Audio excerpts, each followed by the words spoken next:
जय श्री राम। शंखनाद में आपका स्वागत है। बीजेपी की सरकार में कहीं भी हादसा हो, कैसा भी हादसा हो, तो विपक्ष गिद्ध भोज करने आ जाता है। ये महाकुंभ जैसे महापर्व को भी नहीं छोड़ते और ना ही किसी राजनेता के निधन को छोड़ते हैं और उस पर अपनी राजनीतिक रोटियां सेकने आ जाते हैं और उसको उस मौके को गिद्ध की तरह नोचने पहुंच जाते हैं। और यही कर रहे हैं महाराष्ट्र के अंदर, जब deputy CM Ajit Pawar, NCP प्रमुख अजीत पवार का निधन हुआ। बारामती में जब वो जा रहे थे, बारामती में जिला परिषद निकाय चुनाव के प्रचार के लिए, तो वहां लैंडिंग के वक्त उनका विमान हादसे का शिकार हो गया। उसमें लो विजिबिलिटी थी या तकनीकी कारण थे, उसके कारण विमान जमीन पर गिर गया और उसमें धमाका हुआ।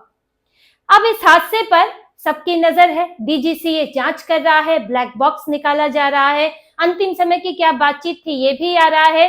और यहां तक अभी तक खबरें आई है कि उसमें ये सुनाई दे रहा है कि लो विजिबिलिटी है, दिखाई नहीं दे रहा है, इस तरह की बातें पायलट बोल रहे हैं। लेकिन इस सब की जांच के बीच यहाँ पर गिद्ध भी मौजूद है, जो कि इस हादसे को राजनीतिक रंग दे रहे हैं। और जब से ये खबर आई है तब से जांच की मांग कर रहे हैं, जांच होनी चाहिए, जांच होनी चाहिए। और ममता बनर्जी इसमें सबसे आगे है, जो कह रही है कि सुप्रीम कोर्ट की जांच हो जानी चाहिए, कि सुप्रीम कोर्ट में की निगरानी में जांच हो, ना तो सरकार की निगरानी में जांच हो, ना कोई केंद्रीय एजेंसी की निगरानी में जांच हो, बस सुप्रीम कोर्ट की निगरानी में जांच हो। यहां से बंगाल से ममता बनर्जी आ गई, तो यहाँ कांग्रेस आ गई कि नहीं, इसकी जांच होनी चाहिए। यहाँ पर इस मामले की, इस पर संदेह है, सामने आना चाहिए क्या कारण है। तो कश्मीर से उमर अब्दुल्ला दौड़े चले आए कि उन्हें भी अचानक से इतना दुख जाग गया है कि पारदर्शी तरीके से जांच होनी चाहिए कि आखिर इस मामले में क्या हुआ, कैसे तैसे अचानक से उनका निधन हो गया, प्लेन क्रैश हो गया। फिर यहाँ से समाजवादी पार्टी भी दौड़ आई कि नहीं नहीं, इसकी जांच होनी चाहिए, सबको जांच इसमें चाहिए। लेकिन इस मामले की जांच तो पहले ही हो रही है, डीजीसीए जांच कर रहा है। जब ये हादसा हुआ है उसके बाद ही तुरंत इसकी घोषणा कर दी गई कि हादसे की जांच हो रही है, ब्लैक बॉक्स निकाला जा रहा है, ये देखा जा रहा है कि आखिर अंतिम समय में हुआ क्या था, कैसे ये विमान क्रैश कर गया। और किसी भी हादसे की, चाहे कोई छोटा ही हादसा क्यों ना हो, यहां तक कि अगर हवाई जहाज वापस लौट कर आता है, प्लेन कहीं जा रहा है, विमान कहीं जा रहा है और उसे वापस लौटना पड़ता है, इसकी भी जांच होती है। कोई फ्लाइट कैंसिल हुई है, क्यों कैंसिल हुई है, उससे जो फ्लाइट में जाने वाले लोग थे उनको दिक्कत हो रही है, उसकी भी जांच हो जाती है। ये और इतने बड़े हादसे की क्या जांच नहीं होगी, और जांच की घोषणा कर दी गई है। लेकिन इन्हें बोलना है, और क्यों बोलना है, क्योंकि इन्हें अजीत पवार के शव पर अपनी राजनीति चमकानी है, इन्हें अपना राजनीतिक फायदा उठाना है। यही अजीत पवार है जिनको ये लोग चाचा को धोखा देने वाला, पार्टी तोड़ने वाला, विचारधारा से भटकने वाला, ये सब यही लोगों ने तमगे दिए थे। लेकिन आज ममता बनर्जी जैसे नेता आज बोल रहे हैं कि नहीं, अजीत पवार जो हैं वो बीजेपी से अलग होना चाहते थे, तो अचानक से कैसे यह हादसा हो गया। सुप्रीम कोर्ट की बात कर रही है, उसका मतलब क्या है कि सुप्रीम कोर्ट निगरानी करे, यानी कि सरकार पे भरोसा नहीं है, सरकार की संलिप्तता हो सकती है, इसलिए सुप्रीम कोर्ट निगरानी करे। तो ममता बनर्जी की तरफ से ऐसा बयान आया है। बाकी सब सुप्रीम कोर्ट तक नहीं पहुंचे, लेकिन ये पहुंच गई है। क्यों पहुंची है, क्यों ये कह रहे हैं, क्योंकि सबसे ज्यादा परेशानी इस वक्त ममता बनर्जी को ही है। इनके ये जो इनको दुख हो रहा है, जो इनकी संवेदनाएं जाग रही हैं और जो इनके सवाल मन में आ रहे हैं, उसकी वजह है इनको बीजेपी से मिल रही अपने राज्य में चुनौती। ममता बनर्जी को अपनी बंगाल की सत्ता हाथ से जाती हुई दिख रही है, बीजेपी मजबूती के साथ आगे बढ़ रही है। ममता बनर्जी एसआईआर से परेशान है, एसआईआर नहीं रुक पा रही है, घुसपैठियों के वोट उड़ रहे हैं और इनके अधिकारी सस्पेंड हो रहे हैं, जो कि वहां पर गड़बड़ियां कर रहे हैं एसआईआर में। तो ममता बनर्जी के लिए सबसे बड़ा इस वक्त दुश्मन कौन है, बीजेपी है। कांग्रेस से टक्कर नहीं, लेफ्ट पार्टी बची नहीं, तो यहाँ पर ममता बनर्जी के हाथ से सत्ता कौन छीन रहा है, वो है बीजेपी। तो फिर बीजेपी को हर तरह से घेरने की कोशिश करो, चाहे चुनाव आयोग से मिलीभगत का आरोप लगा दो, चाहे अब अजीत पवार के निधन पर बीजेपी के ऊपर सवाल उठाओ। तो ममता बनर्जी को तो कैसे भी बदनाम करना है, और किसी तरह उसका 0.001% फायदा भी उन्हें बंगाल में मिल जाए तो ममता बनर्जी खुद को सफल मानेंगी। वहीं एकनाथ शिंदे भी जांच की बात बोल रहे हैं, जहां निधन पर दुख जता रहे हैं, दादा चले गए, इस तरह की बात बोल रहे हैं। ठीक है, संवेदना आप जता रहे हैं, लेकिन साथ में बोल रहे हैं कि हाँ इसकी जांच होगी ताकि सच सामने आए। आप तो सरकार में हैं, जांच तो हो रही है, आप बोल सकते हैं कि जांच हो रही है, या फिर आपके बोलने का तो विषय नहीं है, आप डिप्टी सीएम है, आपके पास न गृह विभाग न कुछ और, आपने इस चीज पर बोलने की जरूरत ही क्या थी। शिंदे ने भी कहीं ना कहीं वही राग अपना लिया, वही लाइन पकड़ ली, और शिंदे की समस्या भी सबको समझ आती है कि शिंदे का आजकल जो चल रहा है देवेंद्र फडणवीस के साथ, बीजेपी के साथ मेयर पद को लेकर, तो वो क्यों इनके लाइन में लग गए हैं, विपक्ष की लाइन में, ये भी स्पष्ट है। अब इसी तरह से कांग्रेस की समस्या तो जग जाहिर है, क्योंकि कांग्रेस तो सत्ता में ही नहीं आ पा रही है। राहुल गांधी बेरोजगार हुए बैठे हैं, राहुल गांधी प्रधानमंत्री का सपना पाले बैठे हैं, लेकिन बन नहीं पा रहे हैं। और यहाँ पर इन्होंने 1000 तिगड़मे की महाराष्ट्र के अंदर, जहां पर इन्होंने जैसे तैसे करके उद्धव ठाकरे को अपने गठबंधन में शामिल किया, ऐसा एक अननेचुरल गठबंधन बनाया, लेकिन उसके बावजूद भी सत्ता में नहीं आ पाए और मात्र 16 सीटें मिली इन्हें विधानसभा में। आज महाराष्ट्र से गायब है कांग्रेस और सत्ता में कौन है? बीजेपी। साफ नजर आता है किससे कांग्रेस को परेशानी है, और ये तो जग जाहिर है कि कांग्रेस की समस्या क्या है। कांग्रेस की समस्या है पीएम मोदी, कांग्रेस की समस्या है बीजेपी।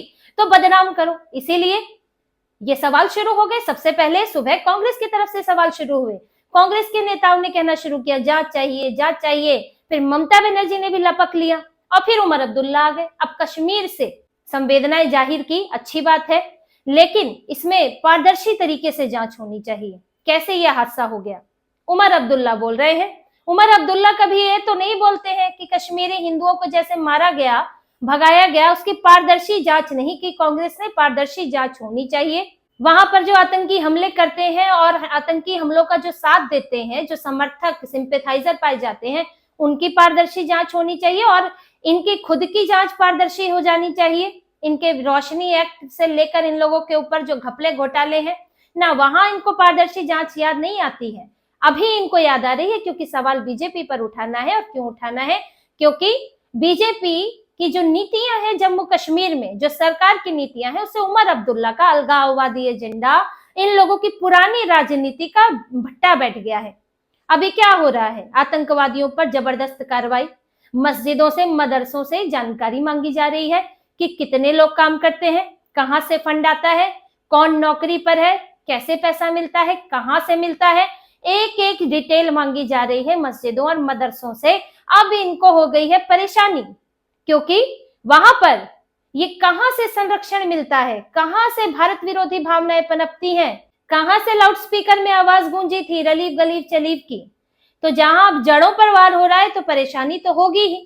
उमर अब्दुल्ला ने तो अभी बड़ी कोशिश की थी, माता वैष्णो देवी मेडिकल कॉलेज में, वहां पर 42 मुसलमान स्टूडेंट्स इन्होंने डाल दिए, जबकि वो इंस्टीट्यूट चलता है हिंदुओं के पैसों से, चलने वाला था, अब तो बंद होने की स्थिति है, और मात्र 6-7 बच्चे हिंदू, 1 बच्चे सिख।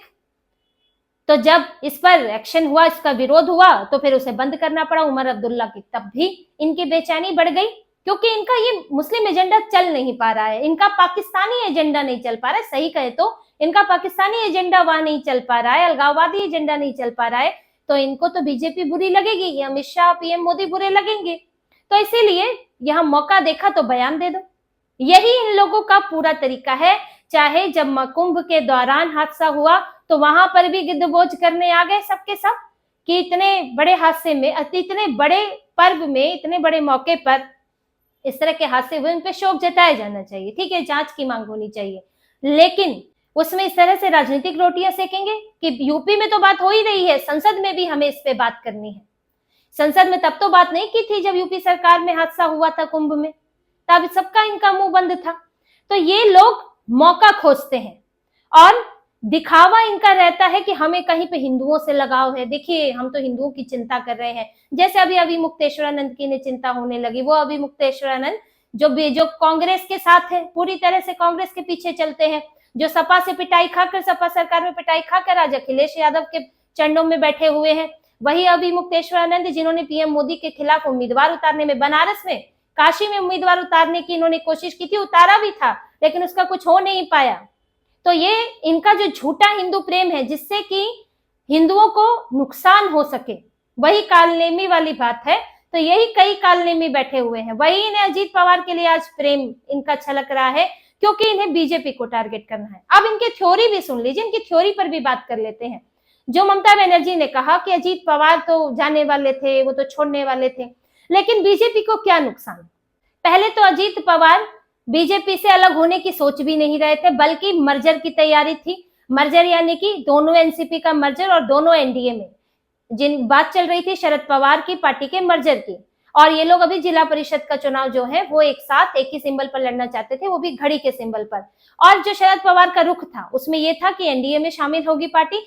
एनडीए का कहने का मतलब एनसीपी एक हो जाएगी तो अपने आप एनडीए का हिस्सा बन जाएगी, और सुप्रिया सुले वहां पर लोकसभा में उनको मंत्री पद या कुछ और उनके लिए वो चाहते थे, ताकि वो भी एनडीए का हिस्सा रहे और वहां उनका राजनीतिक करियर ठीक रहे। तो इसकी पूरी तैयारी चल रही थी, परिवार भी एक हो रहा था, तो यहाँ पर अलग होने की बात तो बिल्कुल नहीं थी। वो शरद पवार के साथ जाने के लिए सत्ता से तो अलग होते नहीं कि मुझे पार्टी एक करनी है तो बीजेपी से अलग हो जाए, वरना तो फिर वो आए क्यों थे, तब भी पार्टी एक ही थी। वो आए क्यों थे, वो सत्ता का साथ चाहते थे, और शरद पवार के साथ रहकर कुछ हो नहीं रहा था और ना ही उत्तराधिकारी बन रहे थे। तो वो तो इस वक्त डिप्टी सीएम बन के बैठे थे, तो वो क्यों जाते, क्या वजह थी? कोई वजह नहीं थी, बल्कि एनसीपी और मजबूत हो रही थी और सरकार में शामिल रहती। और अगर चली भी जाती, मान लीजिए ममता बनर्जी की ही इससे बात करें कि अगर चली भी जाती तो बीजेपी को क्या नुकसान था। 41 उनके पास विधायक है, बीजेपी और शिंदे साथ में है। अगर शिंदे भी चले जाए तो भी बीजेपी को क्या नुकसान है। 132 विधायक हैं, मात्र 13 कम है, वो तो कहीं से भी आ जाएंगे, तो बीजेपी को तो कोई नुकसान नहीं था। और अगर इसी लॉजिक पर जाएं तो अजीत पवार से नुकसान किसे था? अजीत पवार और शरद पवार अगर एक हो रहे हैं तो नुकसान किसे है? नुकसान कांग्रेस को है, क्योंकि कांग्रेस अभी तक शरद पवार के साथ चुनाव लड़ती आई है, एक ही विचारधारा की पार्टियां रही है और महायुति बनाया था। और जो शरद पवार हैं वो उद्धव ठाकरे को लाने में भी बड़ी भूमिका थी। आज कांग्रेस और ये लोग लड़ रहे हैं आपस में, उद्धव ठाकरे लड़ रहे हैं कांग्रेस के साथ, इनके गठबंधन नहीं हो पा रहा है।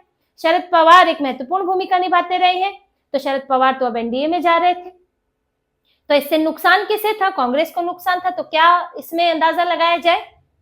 तो यहाँ पर सवाल खड़े करने से पहले ये भी सोचना चाहिए कि आखिर सुई जब घूमेगी तो कहां पे जाके रुकेगी। लेकिन ये दिखा रहा है कि विपक्ष कितना कमजोर हो चुका है। इनके पास बीजेपी को घेरने के लिए कोई जनता के मुद्दे नहीं है, कोई इनके पास आधार नहीं बचा है, तो इसलिए ऐसा मामला उठा रहे हैं जिसमें पहले से ही लगभग चीजें साफ हैं। ये किसी की मृत्यु को भी, किसी के निधन को भी नहीं छोड़ रहे हैं, और ये दिख रहा है कि अब ये अपना आधार खो चुके हैं और ये इनकी पार्टी इतनी कमजोर हो चुकी है कि इन्हें अब ऐसी चीजों पर जीवी बनना पड़ रहा है, ऐसे मामलों पर। लेकिन देखिए, ये अगर इस तरह की इनकी बयानबाजी चलती है और बेवजह के सवाल उठाते हैं तो सरकार भी चुप नहीं बैठने वाली है। अभी तो डीजीसीए की जांच उधर चल रही है, लेकिन अगर ये लोग आरोप लगाते हैं, बेवजह के आरोप लगाते हैं, तो जांच इन पर भी हो जाएगी। और बहुत सारे मानहानि के मामले पहले ही चल रहे हैं, या दूसरी तरह की जांच इनके ऊपर भी हो सकती है कि एक्शन इनके ऊपर भी हो सकता है कि अगर आप एक डिप्टी सीएम की मौत पर जनता को बरगलाने की कोशिश करेंगे तो फिर सरकार चुप बैठने वाली नहीं है। तो इसी तरह की और खबरें और विश्लेषण आपके लिए लाते रहेंगे, हमसे जुड़े रहिए, सब्सक्राइब कीजिए, कमेंट कीजिए। बहुत बहुत धन्यवाद। जय श्री राम।